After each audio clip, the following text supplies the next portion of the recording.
il est évident que si la donne devait changer au niveau international, avec une guerre avec l'Iran par exemple, la situation serait totalement bouleversée.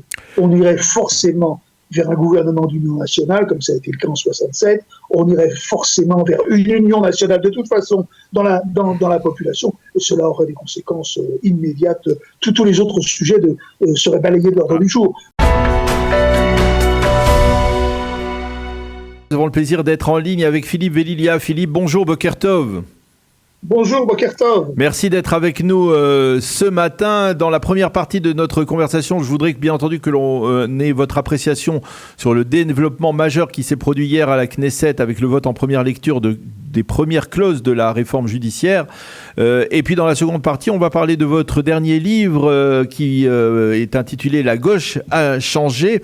Et nous parlerons donc de la gauche française, peut-être en essayant de dresser une comparaison avec la gauche israélienne, celle qui est aujourd'hui conduit la protestation d'une certaine manière contre la réforme judiciaire israélienne. C'est un livre que vous publiez aux éditions de l'Harmattan. Alors pour revenir sur ce qui s'est passé hier soir, je vous poserai la même question que j'ai posée il y a quelques instants à Daniel Ben-Simon. Est-ce que vous pensez qu'effectivement, après cette première lecture, le dialogue peut s'ouvrir, qu'il y a une fenêtre d'opportunité pour trouver peut-être un compromis, un modus vivendi autour de la réforme ? Il y aura sans doute un dialogue, mais une formule de compromis, je ne crois pas. Un dialogue parce que désormais le gouvernement le veut. Benyamin Netanyahou l'a dit de façon très claire hier en sortant de la plénière. Il l'a dit aux journalistes israéliens à qui il souriait, ce qui est assez rare, vous le savez, parce qu'il ne les aime pas beaucoup. Et d'ailleurs, il le lui rend bien. Mais cette fois-ci, c'était un moment de joie pour lui, vraiment. Et il avait le sentiment d'avoir gagné une première manche, et il a gagné une première manche. Et aujourd'hui, il a réussi à renvoyer la balle dans le camp de l'opposition en disant maintenant c'est à vous d'accepter le dialogue, mais le dialogue sans préalable, c'est-à-dire sans le préalable du compromis proposé par le président il y a une semaine. Non, Alors, en clair, la balle est dans le camp de l'opposition. Est-ce qu'elle va accepter de dialoguer sur cette base ? Moi, je crois qu'à un moment donné, elle sera obligée, mais est-ce que ce sera une vraie négociation ? Je ne crois pas, parce que le gouvernement est très déterminé. Il a pu faire passer ces deux dispositions essentielles hier soir dans la nuit par 63 voix. Les autres dispositions, il arrivera à les faire passer également. Il est en position de force, nonobstant les apparences, c'est-à-dire nonobstant la force des manifestations, et c'est vrai qu'elles sont fortes, nonobstant le nombre de gens qui sont hostiles à la réforme, et ce nombre est grandissant.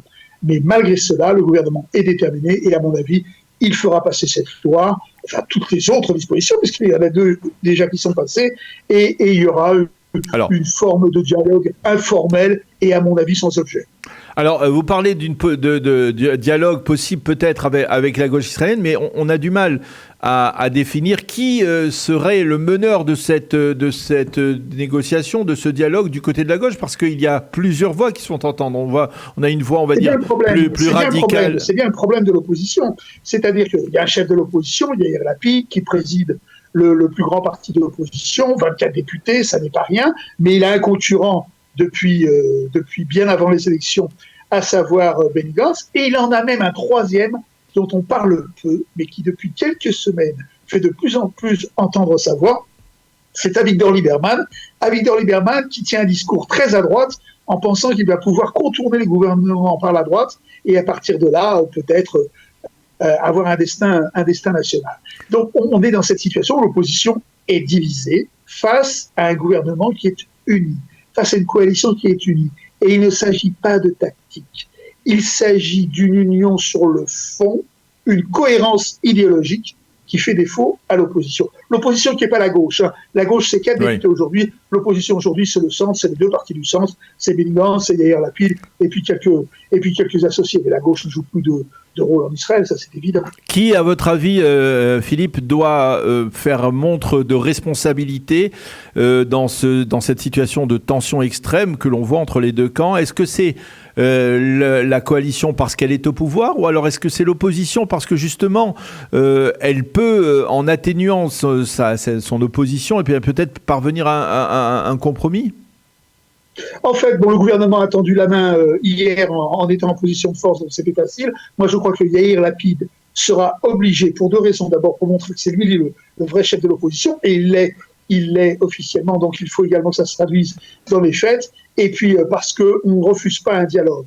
Mais à un moment donné, il faudra savoir s'il s'agit d'une conversation aimable ou s'il s'agit d'une vraie négociation. S'il s'agit d'une vraie négociation, il y aura un compromis possible. S'il s'agit d'un dialogue aimable, il ne restera pas longtemps et très vite on va en arriver aux invectives. Et dans ce cas, le dialogue sera interrompu. À mon avis, c'est vers ce scénario qu'on se dirige, à savoir un dialogue assez informel et à mon avis sans chance d'aboutir.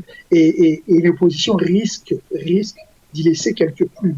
Parce que s'engager dans un dialogue et ne rien en obtenir, c'est avouer une forme de faiblesse. Et le gouvernement aura beau jeu de dire, regardez, nous étions pour le dialogue, nous avons ouvert la discussion, et c'est eux qui ne veulent pas débattre. Moi, je crois que le gouvernement est dans une position de force. C'est très étonnant après ce qui s'est passé hier, de milliers d'Israéliens dans la rue, des gens très marqués à droite qui s'opposent au gouvernement, mais pourtant, Benyamin Netanyahou et ses associés ont montré une fois de plus tout leur savoir-faire dans le jeu politique.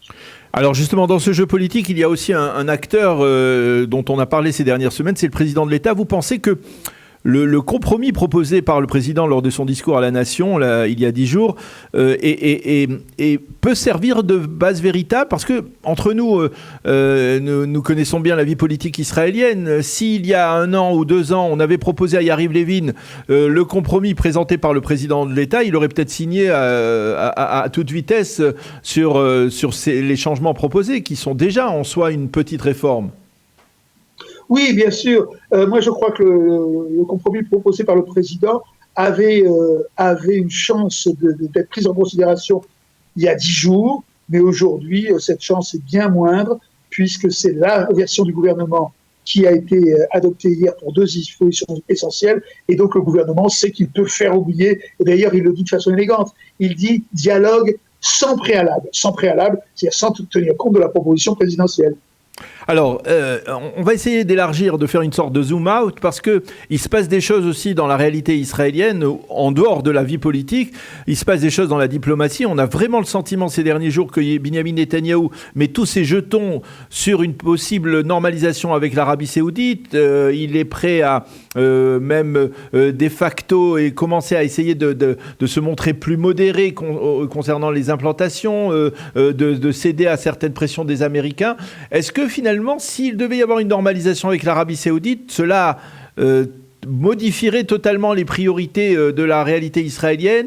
Et je pose la même question par rapport à une menace existentielle de la part de l'Iran. Est-ce que ces deux paramètres, l'Iran et l'Arabie Saoudite, pourraient modifier, on va dire, la donne autour de la réforme judiciaire?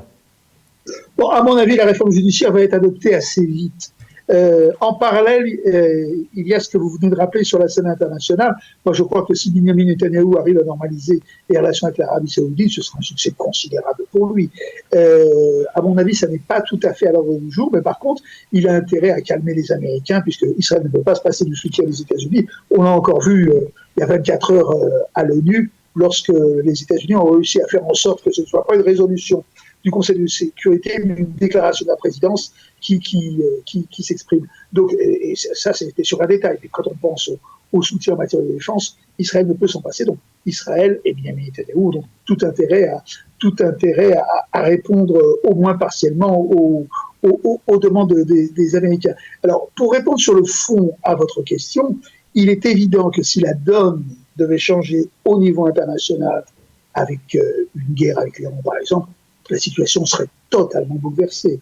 On irait forcément vers un gouvernement d'union nationale, comme ça a été le cas en 67. On irait forcément vers une union nationale, de toute façon, dans la population. Et cela aurait des conséquences immédiates. Tous les autres sujets seraient balayés de l'ordre du jour. Donc, à mon avis, là, on est encore un peu dans la politique fiction, mais peut-être que dans 2 ans, on n'y sera pas. Mais d'ici 2 ans, la réforme judiciaire sera passée. Moi, j'en suis intimement persuadé. Alors, une dernière question, je vous le disais, vous publiez aux éditions Harmattan « La gauche a changé » de Mitterrand à Mélenchon, donc le long changement de la gauche française.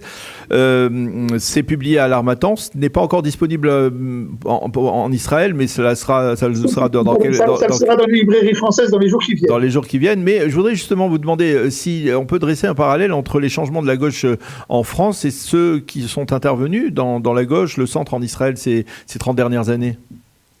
Ben, écoutez, la grande différence, c'est que en France, c'est l'extrême gauche qui a pris la place de la gauche, c'est donc Jean-Luc Mélenchon qui a pris la place qu'occupait auparavant François Mitterrand, tandis qu'en Israël, non, l'extrême gauche n'a jamais été très puissante. Par contre, là où il y a convergence dans les deux pays, c'est le fait que la social-démocratie a aujourd'hui une place extrêmement réduite.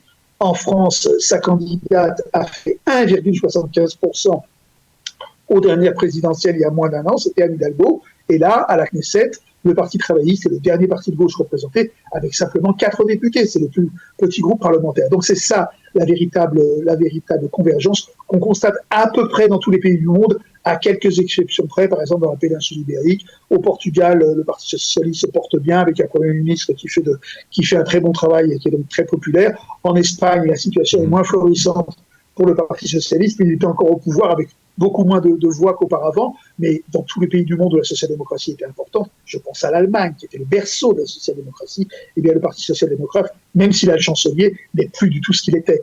Donc on a aujourd'hui une social-démocratie qui est en régression, essentiellement parce que la mondialisation a complètement changé la donne. La social-démocratie, elle avait 2 bastions.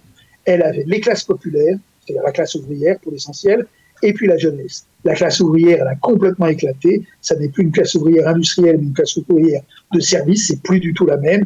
Et puis la jeunesse, dans la jeunesse, le premier parti, c'est l'abstention. Il faut remarquer qu'en Israël aussi, on a cette tendance montée de l'abstention qui frappe d'abord les couches populaires et la jeunesse. Là aussi, il y a une convergence. Eh bien, merci beaucoup Philippe Velilia. La couverture de votre livre s'affiche maintenant sur notre image. La gauche a changé de Mitterrand à Mélenchon aux éditions L'Harmattan. Bien entendu, on invite nos auditeurs à se procurer ce livre dans les bibliothèques, dans les librairies francophones ou en France, bien entendu. Merci d'avoir été avec nous ce matin, Philippe. Bonne journée, à bientôt. Merci à vous. Bonne journée.